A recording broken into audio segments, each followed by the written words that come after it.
তাহলে আমারগুলো কি বড় নয়? আমারগুলো কি পছন্দ হয় না? আবুল, এই আবুল, জি ম্যাডাম, কি লাগবো? লাগবে দেখেই তো ডাকলাম, এখানে বস।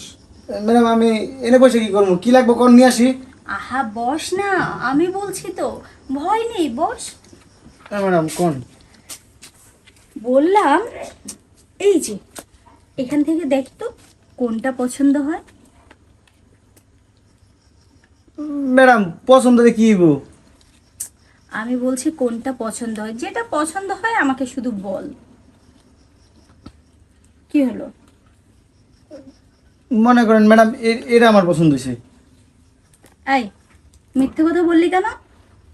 শোন, ছোট জিনিস কখনোই কারো পছন্দ হয় না। তুই 1,00,000 টাকার বান্ডিল রেখে 50,000 টাকার বান্ডিলটাকে পছন্দ করলি? আমাকে বোকা বানানো অতটাও সহজ না, কারণ আমি খুব ভালো করেই জানি বেশি রেখে কেউ কমের দিকে যাবে না। আর তোর মনে মনে তো এটার প্রতিই চাহিদা, তাই না? আসলে হয়েছে কি ম্যাডাম, এই সবাই তো বড় জিনিসই পছন্দ করে তাই না? এই ছোট জিনিস কে পছন্দ করে? কিন্তু আপনি যেহেতু কইছেন হঠাৎ করে, তাই ভাবলাম যে ছোট জিনিসটাই কই।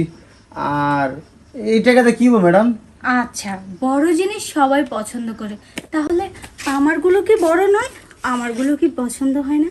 শোন না, তুই যখন কাজ করিস, ঘর মুছিস, তারপর আমার খাটের কাছে আসিস, আমাকে চা নাস্তা দিস, তখন যে আমি সব সময় তোকে আমার বড় জিনিসটা দেখানোর চেষ্টা করি, কেন দেখিস না বলতো? ম্যাডাম এটা কি কইতাছেন? এই স্যারে জানতে পারলে আমার চাকরি তো থাকবোই না, আমার জেলে ভরে দিব।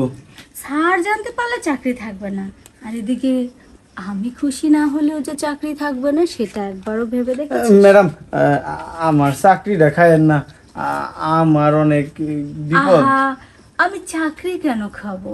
আমি তো শুধু তোকে খাবো। ম্যাডাম হ্যাঁ? কি যে কোন, এটা যদি জানাজানি হয় তাহলে তো আমার অবস্থা শেষ।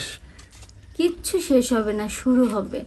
শোন না, এত কথা না বলে আমি যেটা বলছি সেটা মাথায় ঢুকিয়ে নে, নয়তো এমনিও চাকরি থাকবে না, অমনিও থাকবে না। তার চেয়ে ভালো আমার কথা শুনলে যেখানে দুটো বান্ডিল দেখতে পাচ্ছিস দুটোই তোর হয়ে যাবে। ম্যাডাম এই কি কারণে এটা দিবেন? ওই যে আমাকে খুশি করার জন্য। ওই যে সবার বড় জিনিস পছন্দ, তাহলে তো আমি জানি আমার বড় জিনিসগুলো তোর পছন্দ, কি রে, তাই না? পছন্দ তো হয় ঠিকই আছে ম্যাডাম, কিন্তু আপনি আমার সাহেবের বউ, ম্যাডাম লাগে না, আপনার দিকে কেমনে নজর দেই? জিনিসটা অন্যরকম কেমনে দেখে না? মানে? এই যে আমি যেভাবে সামনে বসে আছি, জাস্ট এইভাবেই নজর দিতে হয়। আরে লজ্জা ম্যাম, পাচ্ছিস কেন? এখানে লজ্জার কিছু নেই। শোন না, এত কথা না বাড়িয়ে যা বলছি। আহা, এই তো, এই আদরটাই তো এতদিন চাচ্ছিলাম। আজ আমি পুরোপুরি খুশি।